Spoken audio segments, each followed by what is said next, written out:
Good day, everyone. My greetings to our professor in theories and practices in guidance, Ma'am Nerissa and Beatriz. I'm John Abel T. Gamilo to discuss about guidance in the preschool, elementary, and high school. Let me discuss first the guidance in the preschool. This topic will help you understand behaviors that are typical for children in preschool. You will also learn about addressing children's individual differences and what to do if you are concerned about a child's development. Let us define first, what is guidance?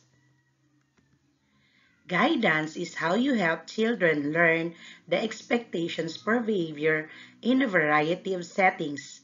It is the way you help children know what it means to be a member of your community. What behaviors are typical for preschoolers? Similar to progressing through developmental stages, there are certain behaviors that are considered typical for specific ages as children grow. These behaviors, while expected, sometimes challenge adults.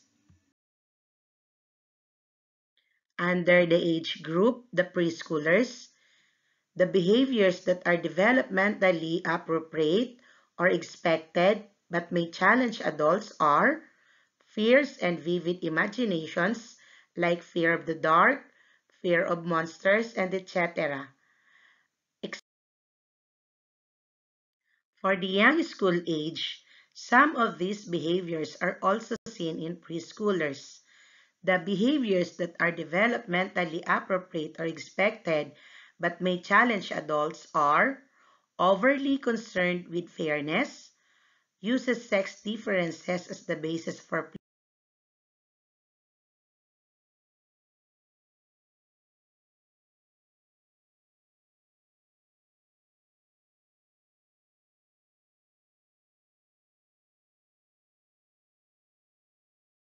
why do children engage in challenging behavior? There are many reasons. Here are some messages a child's behavior might send. I need your attention, but I don't know how to ask for it. I don't know what I'm supposed to do. I need your help. I'm bored. I'm lonely.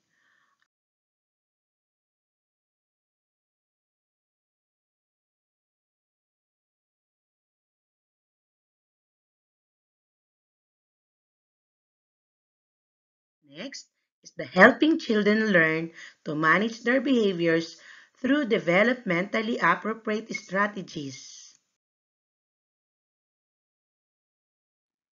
Have appropriate expectations for children's behaviors. Rules, expectations, or guidelines help create a positive social climate in your classroom and program.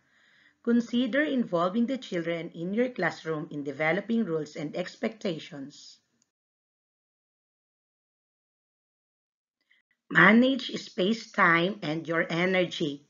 As a preschool teacher, you arrange and rearrange the physical space and the schedule of the day to meet children's needs.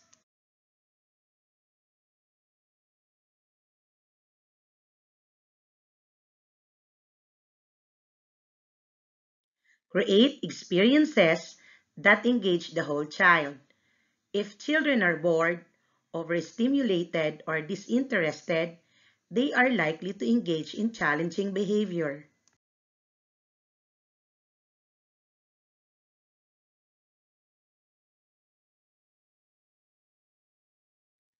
Capitalize on your relationships with children.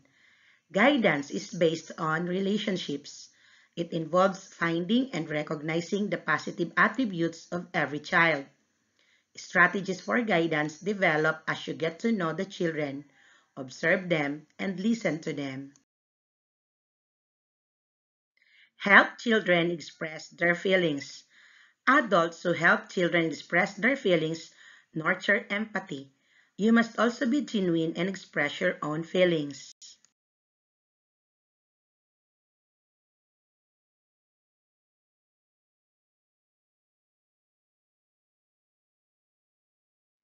Notice and recognize children's positive behaviors.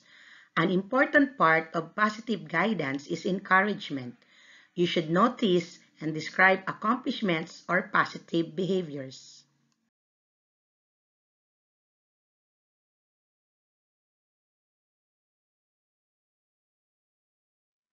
Provide short, clear directions to children.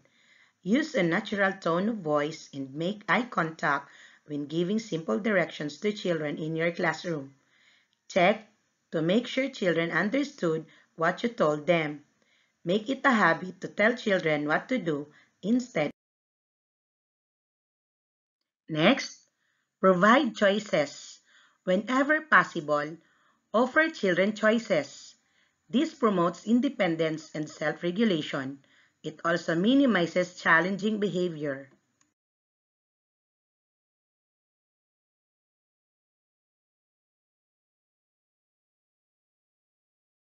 Redirect children to appropriate behaviors. When a challenging behavior occurs, your job is to help a child get back on track.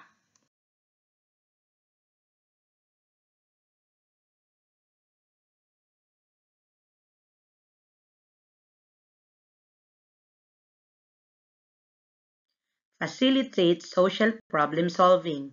Help children learn what to do when they have a problem. You should help them learn to recognize their problem, come up with solutions, make a decision, and try it out.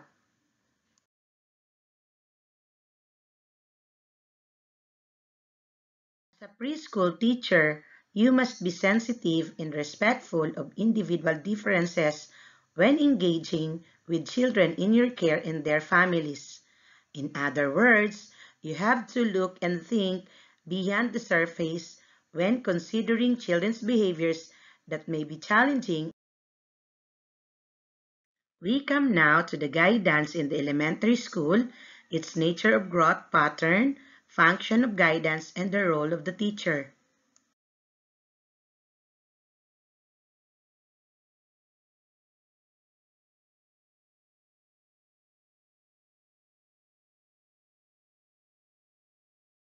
Guidance in elementary level. It is based on the continuing development and fundamental knowledge, attitudes, and skills of a person as a child matures into an adolescent. The emphasis of guidance is on prevention and positive approach with emphasis on mental components of elementary guidance program. Part 1, we have the vision and mission. Part 2, the general objectives. Part 3, services and program. We have letter A, individual pupil inventory contains personal, family, and academic. Counseling service includes individual, group, or classroom counseling session and referrals. Letter D, testing means schedule, testing time including standardized tests. Letter E, evaluation pertains to gathered feedback forms to find out the nature and growth pattern of the child learner. Number 1. Children are similar in some aspects, but they too differ in certain phases. Some mature in all areas rapidly, still few lag behind.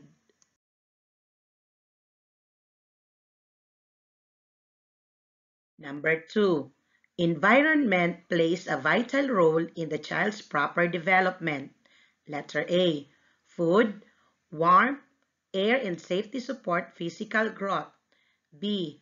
Having sense of security and worth of self-respect. Having a parents, a dad, or a function of guidance. To meet the development task required by education in assisting students to grow up as capable and contributing members of society. Next, to help understand and sustain social relationships. To discover individual aptitudes and skills. What is now the role of the teacher? There is a close link between guidance and instruction. When the learner is properly guided, correctly motivated, learning is its best. The teacher should create a climate of participative learning as he plays a very Adam states that teacher affects eternity. Nobody can tell where his influence stops.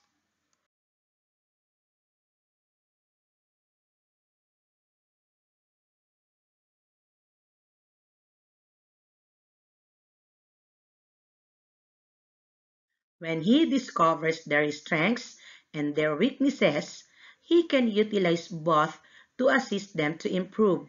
He can lead them to accept and understand themselves to eventually define for themselves their life goals. He, to the advantage of the pupils, may Next topic is about guidance in the secondary school.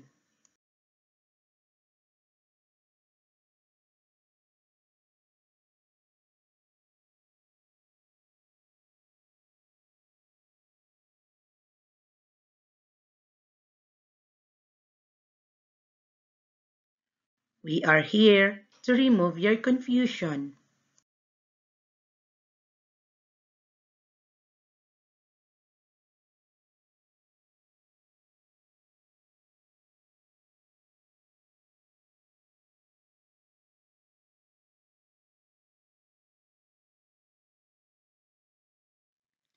Guidance and counseling.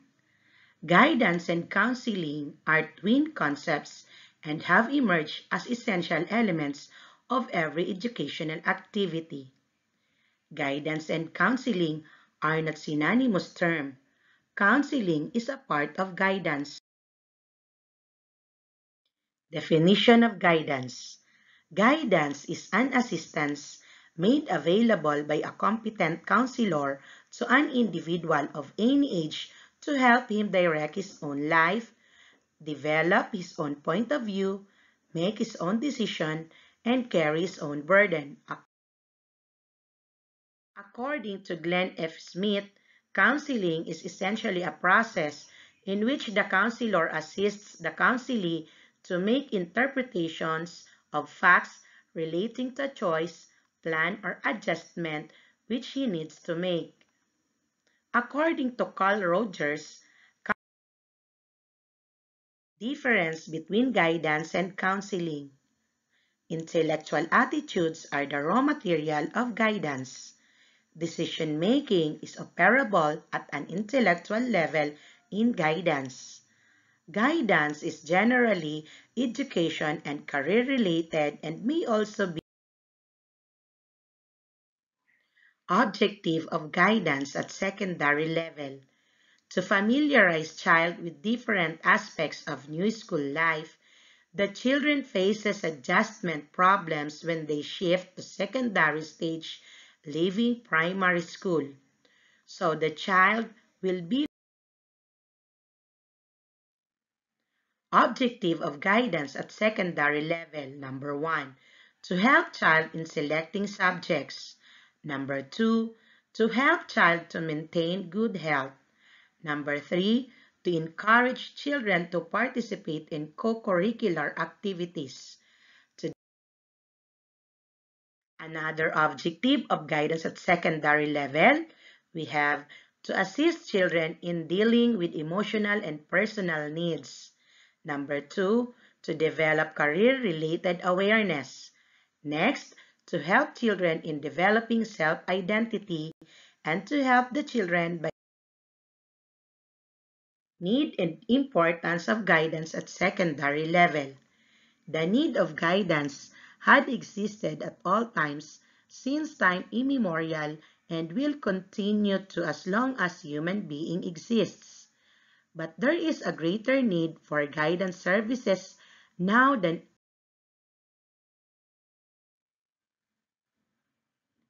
need and importance of guidance at secondary level.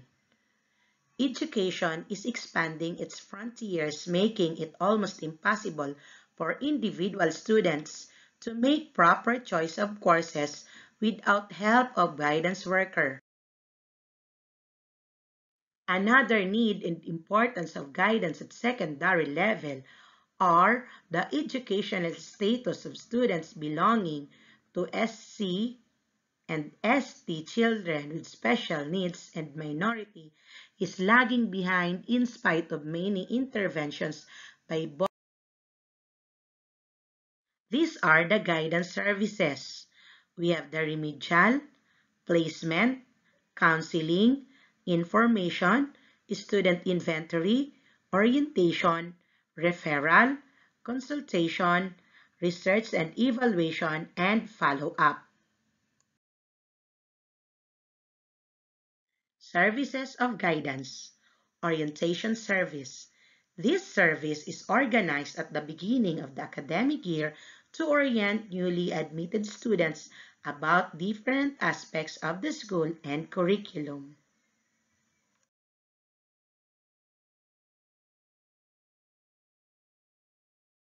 Student Inventory. The school authority will collect details of information such as family background and conditions, previous school achievement, mental ability, their potentialities, health habits and conditions, interest and special aptitude. Information Service. The Information Service is the base of all guidance program. It is concerned with collecting, recording, and maintaining information regarding personal, educational, and vocational, which will help to develop understanding and awareness among the teachers. Counseling Service. It is heart of the school guidance program. It is intended to establish a relationship between guidance worker and the students in which the former attempts to assist the latter in achieving optimum educational, vocational, and socio-personal. Remedial Service. Remedial service when a student is not getting benefit from normal classroom transaction. He or she needs remedial service. It is process of identifying reasons of problem faced by learner and designing a follow-up service. It concerned with systematic evaluation of guidance services to find out whether it succeed in satisfying needs of the students. It finds out to what extent students been able to achieve according to their abilities and aptitudes. To That ends my discussion. For my topic, these are my references.